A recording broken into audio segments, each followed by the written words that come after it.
Ngavana wa kaunti ya Masaku Muwandu Wavinya Ndeti Niwaungamya Wia Maovisa miongo 36 ma Mivea Kuthakw'a Silikalini Yake Aingi nema Kuma Muvea wa Kunengane na Mavalua ma Viasala kwa Kila Waweta ta Ung'ei wa Ilovia sia Mwenenthi. Ngavana Wavinya Niwaweta Kana Nukunengane Masyitwa kwi Muvea wa Kukitana na Ulusani EACC na ula wa Isalu ni Kana maviki Kuthakw'a kotini na kuvingwe wa makuani vala ingi wa kulia enenthi methiwe memedho ila mekwi Mavalua maikavikie kukengwa Brian Mwendo ena mauvo ainena na ndiki mauvo Wavinya wetakana vena vato wapo kwa serikali ya kaunti makathukuma kwa withianu na umelu no kana Mwenenthi kukwata maende ondu vailite Muwandu Wavinya iweta ketho wapo kwa maikati ya maundu baketha na vina kuikikania enenthi na kuendesya kaunti nambe. My office is issuing this statement to address the alarming instances of corruption involving public servants entrusted with the welfare of our county.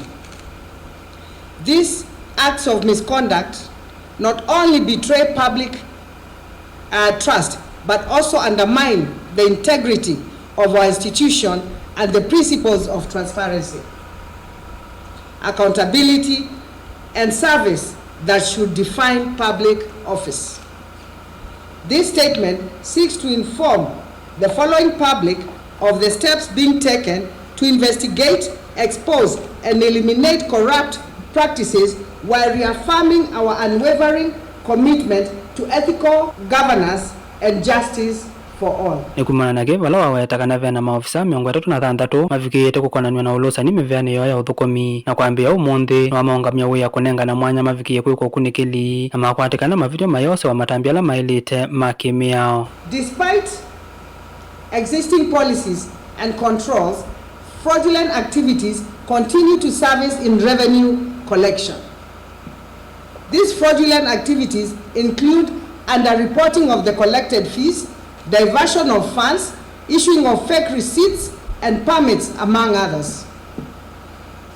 While the county has invested heavily in digitization, our revenue collection system, it is quite unfortunate that some public servants continue to collude with members of the public to obtain permits through illegal means, whilst some are even unaware that they are being conned by these characters. Today I am here to name and shame them for stealing from the public and to hand over this case and many more still under investigation to the relevant authorities, the DCI and EACC, to have them prosecuted and charged for their crimes.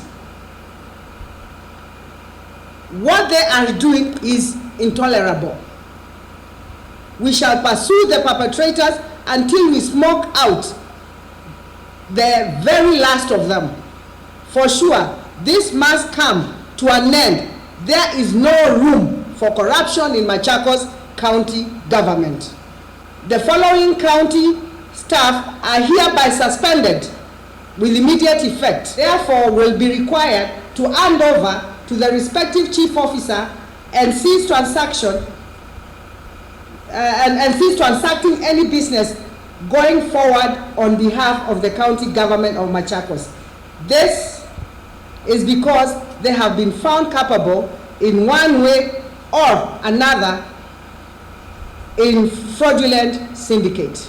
Wavinya imakulia enenthi kaunti ya Masaku kwevathana na mitua ya ukwatiania na thukumi kutwa isi Ulusani mwana wile Mavalua ma uthukumi kana license kwetha ingi maivikia na kuvenwa kavindani kala mekwatha kutethewa kumakwata. Nienda kuya andu maituma Masaku andu aya meumwia